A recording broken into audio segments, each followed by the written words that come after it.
இயேசுவில் பிரியமான நண்பர்களே, புனிதரை பற்றி அறிவோமா பகுதியில இன்னைக்கு நம்ம சிறப்பிக்கக்கூடிய புனிதர் யாருன்னா ரொம்பவுமே ஸ்பெஷலான ஒரு புனிதர். காரணம், நம்மளுடைய இந்த காலத்துல வாழ்ந்த ஒரு புனிதர் அப்படின்னு தான் சொல்லணும். புனித போப் ஜான் பால் II அவர்களை தான் இன்னைக்கு நம்ம விழா எடுத்து கொண்டாடிக்கிட்டு இருக்கிறோம். அவரை பற்றின செய்திகளை நம்ம இன்னைக்கு பார்ப்போம். நம்ம கூட இருக்கிறவங்க யாருன்னு பார்த்தோம்னா நம்மளுடைய ரோஜா மிஸ், பலரும் அறியப்பட்ட ஒரு டீச்சர் இவங்க. இன்னைக்கு நம்ம பார்த்தோம் அப்படின்னா போப் ஜான் பால் II அவர்களினுடைய திருவிழாவை தான் நம்ம இன்னைக்கு சிறப்பிச்சுட்டு இருக்கிறோம். இவர் நம்மளுடைய நாட்டுக்கு, தமிழ்நாட்டுக்கு, அவர்களுடைய இந்தியாவுக்கு அவங்க 2 தடவை வந்திருக்கிறாங்க. அந்த டைம்ல நம்மளுடைய சென்னைக்கும் அவங்க வந்திருக்கிறாங்க. அப்ப அந்த டைம்ல அவர் என்ன செஞ்சார் அப்படின்னா, தன்னுடைய கரங்கள்ல இருந்து ஜெபமாலையை கூடி இருக்கக்கூடிய மக்களுக்கு அவங்க வீசுறாங்க. அப்படி நம்மளுடைய ரோஜா மிஸ்ஸுக்கு அந்த ஜெபமாலை ஒண்ணு கிடைச்சது.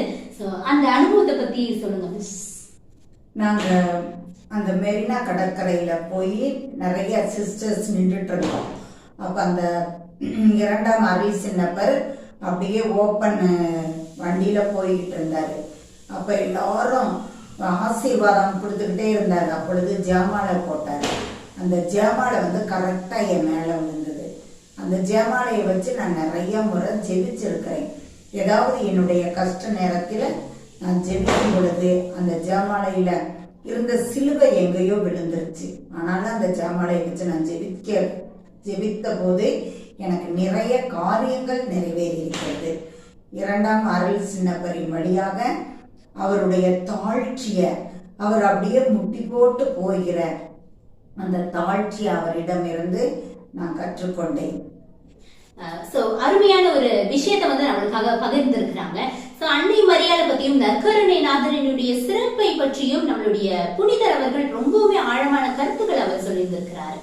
அது மட்டும் இல்லாம நம்மளுடைய திருத்தந்தையினிடம் இருந்து நம்ம கற்றுக்கொள்ள வேண்டிய விஷயங்கள் பல. இவர் திருத்தந்தை ஆனதுக்கு அப்புறமா பல நாடுகளுக்கு அவர் பயணம் செய்திருக்கிறார். அப்படி பார்க்கும்போது நம்மளுடைய இந்தியாவுக்கு 2 முறை அவர் வருகை தந்திருக்கிறாரு. அப்படி வரும்போது 14, அதாவது சென்னை உட்பட 14 முக்கிய தலங்களுக்கு அவர் சந்திச்சு மக்களை எல்லாம் சந்திச்சிருக்கிறாரு. இவர் இந்த மாதிரி போய் மக்களை சந்திக்கும் போது இளைஞர்களை பார்க்கறதுக்காக ஒரு நாட்டுக்கு போறாங்க. அங்க கூடிய மக்கள் தொகை வரலாறுலேயே எங்கேயுமே அந்த அளவுக்கு மக்கள் கூடனது கிடையாது அப்படிங்கிற ஒரு சாதனையை கூட படைச்சிருக்கு அப்படின்னு தான் சொல்லணும். இவர் இளைஞர்களுக்கும் குழந்தைகளுக்கும் மிகவும் பல முக்கியமான கருத்துக்களை சொல்லி அவர்களுடைய மனதை கொள்ளையடித்த ஒரு திருத்தந்தை அப்படின்னு தான் புனிதரை நம்ம சொல்லணும். அது மட்டும் இல்லாம இவர் தன்னுடைய வாழ்நாட்கள்ல மன்னிப்பு அப்படிங்கிற ஒரு செய்தியை ஆழமாக முன்வைத்த புனிதர். முன்வைத்ததோடு மட்டும் அல்லாமல் இவர் தன்னுடைய வாழ்க்கையிலுமே அதை வாழ்ந்து காட்டியிருக்கிறாரு. தன்னை கொல்ல வந்த ஒருவரையும் சுட்ட ஒருவரையும் மன்னிக்கிறார். அந்த தூக்கு தண்டனை கைதிக்கு மீண்டும் ஒரு வாய்ப்பு கொடுக்க வேண்டும் என்ற ஒரு கருத்தினை மிகவும் ஆழமாக அவர் வலியுறுத்துகிறார். இவரை பத்தி சொல்லும் போது இவர் மதத்துக்கு மேல நம்ம திணிக்க கூடாது. இன்றுமே நம்ம பல புத்தகங்கள்ல அவருடைய வார்த்தைகளை நம்ம வாசிக்கிறோம். மதத்துக்கு அவர் திணிக்க கூடாது அப்படிங்கிற அந்த சுதந்திரத்தை பத்தி பல விஷயங்கள் சொல்லி இருக்கிறார். இதன் அடிப்படையில நம்மளுடைய கிறிஸ்துவம் கிறிஸ்துவை ஏற்றவர்கள் தான் கிறிஸ்தவர்கள் என்னும் கருத்தை மிகவும் ஆழமாக முன்வைக்கிறார். ஒருத்தங்க அவங்களுடைய அம்மா இறக்க போற தருணத்துல இந்த குழந்தைக்கு நீங்க திருமுழுக்கு கொடுங்க அப்படின்னு சொல்றாங்க. திருத்தந்தை மறுக்கிறார். அவர் சொல்றாரு, இந்த குழந்தை புத்தி விவரம் அறிந்த பிற்பாடு இயேசுவை பற்றி கற்று தெரிந்து கொள்ளட்டும். அவருடைய வாழ்க்கையை தெரிந்து முழு மனதோடு ஏற்றுக்கொள்கின்ற தருணத்தில் நம்ம திருமுழுக்கு கொடுக்கலாம் அப்படின்னு சொல்லி திருமுழுக்கை கொடுக்க மறுக்கிறார். இவர் இன்னைக்கு எப்படி நம்ம லாக்டவுன்ல பல கல்வி நிறுவனங்கள் எல்லாம், பள்ளிகள், கல்லூரிகள் எல்லாம் அடைக்கப்பட்டு இருக்கிறதோ அந்த மாதிரி அவர் வாழ்ந்த காலத்துல ஹிட்லரினுடைய ஆதிக்கத்துல பலரும் அந்த சிறைக்குள்ள அடைக்கப்படுகிறார்கள். கல்வி நிறுவனங்கள் எல்லாம் மூடப்படுகின்றன. அந்த நேரத்தில் இவர் என்ன செய்கிறார் அப்படின்னா, இயல் இசை நாடகமான இந்த முத்தமிழில் வழியாக அவர் என்ன செய்யறாருன்னா இந்த நாடகத்தை கையில் எடுத்துக்கொள்கிறார்.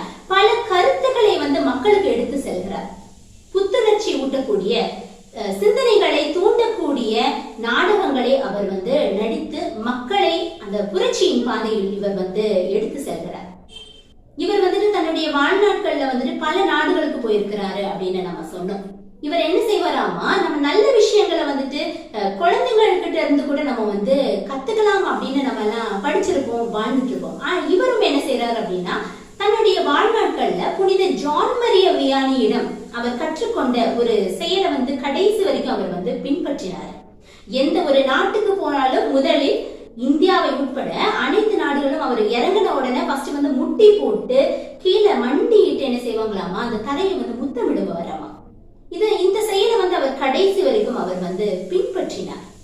அது மட்டும் இல்லாம இவர் வந்து தன்னுடைய வாழ்நாட்கள்ல புனித பேதுரு பியோ அவர்களை சந்திக்கிறார்.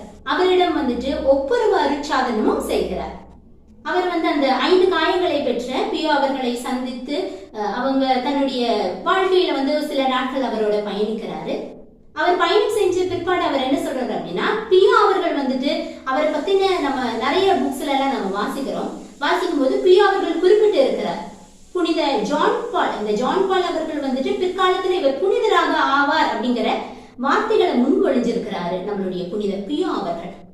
இப்படி தன்னுடைய வாழ்நாட்கள்ல பல விஷயங்களை வந்து வாழ்ந்த புனித திருத்தந்தையாக இருக்கும் போது மட்டுமல்ல, குருவாக இருக்கும் பொழுதும் குருத்துவத்திற்கு முன்பும் பல கஷ்டங்கள் அவர் வந்து அனுபவிச்சிருக்கிறாரு.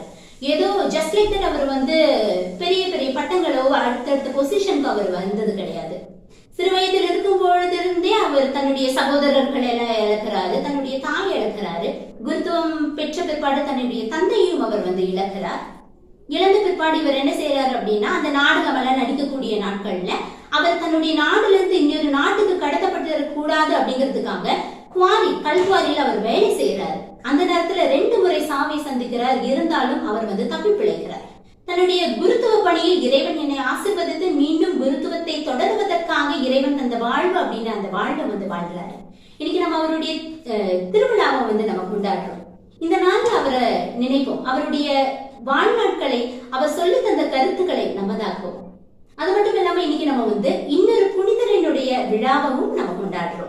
புனித திமோத்தேயு ஜியோ அவர்களினுடைய திருநாளாகவும் இந்த நாள் அமையுது.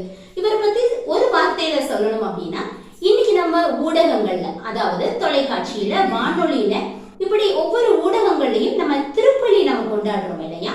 இப்படி கொண்டாடுவதனுடைய அடித்தளமாக முன்னோடியாக திகழ்ந்தவர் தான் புனித ஜியோ அவர்கள்.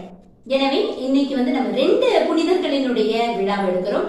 ஜியோ அப்படிங்கிற பேர்லயும் புனித ஜான் பால் அப்படிங்கிற பேர்லயும் இருக்கக்கூடிய அனைவருக்கும் இனிய திருநாள் வாழ்த்துக்கள்.